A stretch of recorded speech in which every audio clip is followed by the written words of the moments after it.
اچھا، تو یہ نصرت صاحب نے چونکہ بہت پاکستان کی سیاست کو قریب سے دیکھا ہے، وہ کہہ رہے ہیں یہ پیرانویا ہے، یہ دھمکی زیادہ لگ رہی ہے، شاید اس تحریک کو تھوڑا سا ایک روکنے کے لیے بھی یہ بات کی جائے. لیکن کچھ نااہلیاں ہوئی ہیں 3 کے قریب. یہ ایک تھیوری جو کل میں پی ایم ایل این کے ایک منسٹر سے بات بھی کری تو انہوں نے کہا جی پہلے مختلف مراحل کے اندر نااہلیاں ہو سکتی ہیں، یہ نہیں کہ یکمشتی ہوں گی، پہلے کچھ ہوں پھر الیکشن ہو پھر کچھ اور ہوں پھر الیکشن ہو. یہ وہ کہہ رہے تھے.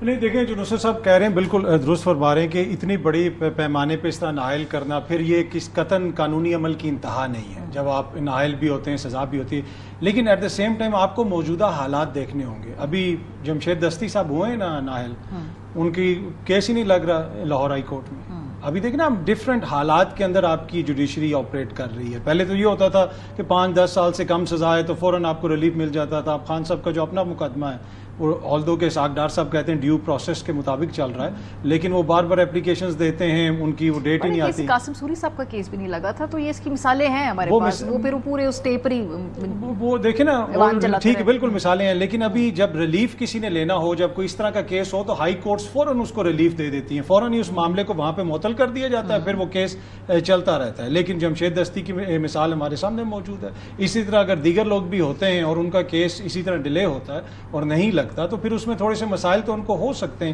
لیکن کیا اکٹھے 70 بندے فارغ ہو جائیں گے؟ اس کے اوپر یقیناً آپ کوشچن کر سکتے ہیں کہ کیا اکٹھے اتنے زیادہ بندے فارغ کیے جا سکتے ہیں. لیکن وہ جو ڈیو پروسیس آف لا کا ذکر ہو رہا ہے نا، ٹو بی آنیسٹ آج کل اس میں تھوڑا سا ہمیں بھی نظر آ رہا ہے کہ کیا چیز ہے کیا نہیں ہے. یہاں پہ آپ کو تبھی وہ ڈیو پروسیس آف لا نظر آتا ہے جب آپ اس سائڈ پہ ہوتے ہیں یا آپ اس سائڈ پہ ہوتے ہیں. جب آپ خود اس کو فیس کر رہے ہوتے ہیں، آپ برطانیہ چلے جاتے ہیں. دیکھیں نا، یہی ڈار صاحب تھے، انہوں نے تو ایک بیان حلفی دیا تھا اور منی لانڈرنگ کو تسلیم کیا تھا. کیا وہ ڈیو پروسیس آف لا تھا؟ نہیں، آبویسلی بعد میں. تو مجھے نہیں لگتا کہ اس وقت اگر کسی کو سزا ہوتی ہے تو ان کو ڈیو پروسیس آف لا ملے گا. ان کو کافی زیادہ مشکلات کا سامنا کرنا پڑ سکتا ہے. لیکن اگر اس نظام کی مختلف گارنٹیز ہیں، ان میں سے ایک گارنٹی خیبر پختونخوا کی حکومت ہے. جس دن ان کے لوگ نااہل ہوں گے، جس دن ان کی حکومت ختم ہوگی، وہ تحریک انصاف کے لیے بلیسنگ ان ڈسگائز ہوگی. اس دن آپ اصلی تحریک دیکھیں گے. اس سے پہلے آپ ہوائی فائرنگ اور اس قسم کی جب مراد اور پریویلیجز چھنیں گے پھر وہ انقلاب یاد آئے گا. ابھی انقلاب جو ہے وہ مراد کے پیچھے سویا ہوا ہے کہیں. اعظمی صاحب، صورتحال یہ ہے کہ اگر آپ پاکستان آتے ہیں تو آپ کو ریاست یا تو حکومت یا آپ کو ویزا نہیں دے گی یا آپ کو جہاز پہ چڑھنے نہیں دے گی، یا میاں نواز شریف صاحب کی طرح 2007 میں جہاز سے واپس بٹھا کے بھی. تو آئیدر وے ایک آپ ان کو ہیوملیٹ کر رہے ہیں حکومت وقت کو. ایک ایونٹ کریٹ ہو جاتا، پی ایم ایل این کو مشکل پڑ جاتی ہے. یہاں پہ کوشش نہیں کی. نہیں، حکومت نے تو کافی کوشش کی، بیان دے کے آئیں گے تو گرفتار کر لیں گے. ابھی تک جو کوشش نظر آئی وہ تو حکومت کی سائڈ سے ہی ہے. میرے خیال میں ان کو وہاں پہ جا کے میڈیا انگیجمنٹس وغیرہ زیادہ کرنی چاہیے تھیں. ایک ٹویٹ کی تھی صرف جمائمہ نے کہ میرے بیٹوں کی گرفتاری کی بات ہوئی ہے، اس کو ٹائمز نے بھی کور کیا، اس کو الجزیرہ نے بھی کور کیا. اب اگر وہ امریکہ میں گئے تھے، واشنگٹن پوسٹ سے بات کرتے، نیو یارک پوسٹ سے بات کرتے، ایون کہ ایل اے ٹائمز سے بات کرتے، مختلف آپ کو رپورٹرز جو ہے نا وہ ڈھونڈ رہے ہوتے ہیں اس طرح کی سٹوری کے کوئی سٹوری ہمیں ملے. آپ تو میرا نہیں خیال کہ ان سے اس طرح رابطے کروائے گے. باقی کانگریس مین کی حد تک یہ تو ٹھیک ہے کہ آپ سوشل میڈیا پہ اوپر ایک ٹویٹ آ گئی، آپ ان سے ملیں گے، وہ عوامی نمائندے ہیں، ان تک آپ نے اپنا کیس پہنچایا.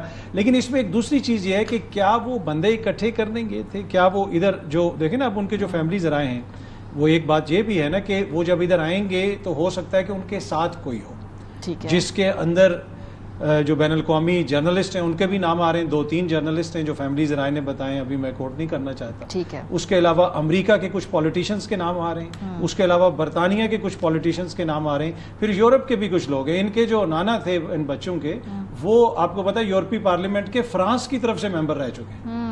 سو آپ کہہ رہے ہیں کہ ابھی ان کے یہاں پہ آنے کے بارے میں سوچا جا رہا ہے، وہ آئیں گے، اس کو رائٹ آف نہیں کیا جا رہا. رائٹ آف نہیں کیا جا رہا. اور کس طریقے سے آئیں گے، پر وہ جو میڈیا اٹینشن ہے وہ ابھی تک میری نظر میں اتنی نہیں ہے جتنی ان کی ہونی چاہیے تھی. تو ایونٹ آپ کو لگتا ہے کہ وہ کریٹ کرنے کی کوشش کریں گے حکومت کو امبیرس کرنے کے؟ نہیں، میرا نہیں خیال کہ وہ یہاں پہ آ کے کوئی کراؤڈ کو لیڈ کریں گے یا کسی تحریک میں چلائیں گے. لیکن ان کا ادھر آنا ہی ان اٹ سیلف ایک ایونٹ بن جائے گا نا. وہ جب ادھر آئیں گے اس کو میڈیا بھی کور کرے گا، بین الاقوامی میڈیا بھی کور کرے گا، تو وہ ان اٹ سیلف ایک ایونٹ بن جائے گا. اور حکومت کے لیے بھی مشکل ہوگی. اتنا آسان تو نہیں. اگر آپ دیکھ لیں ان کے ساتھ 8-10 پرومیننٹ لوگ ہوں مغرب کے، کیا پھر حکومت ان کو کس طریقے سے ڈیل کرے گی، تو ان کے لیے بھی ایک مسئلہ نواز شریف صاحب کے ساتھ بھی پورا ایونٹ تھا لیکن ان کو واپس بٹھا دیا تھا. نواز شریف صاحب کے ساتھ میرے جیسے ماتڑ لوگ تھے جو ادھر سے آئے تھے، وہ نواز شریف کے ساتھ کیا کون تھا، کرسٹینا مانپور تھی کیا، ان کے ساتھ جو ہے پیئرس مورگن تھا کیا، ان کے ساتھ جو یہ تو نہیں تھا نا، ادھر تو میرے جیسے بیچارے جو ادھر سے آ گئے تھے ساتھ. وہ فرق ہوتا ہے نا کہ کون آ رہا ہے اور کون ان کے ساتھ ہے.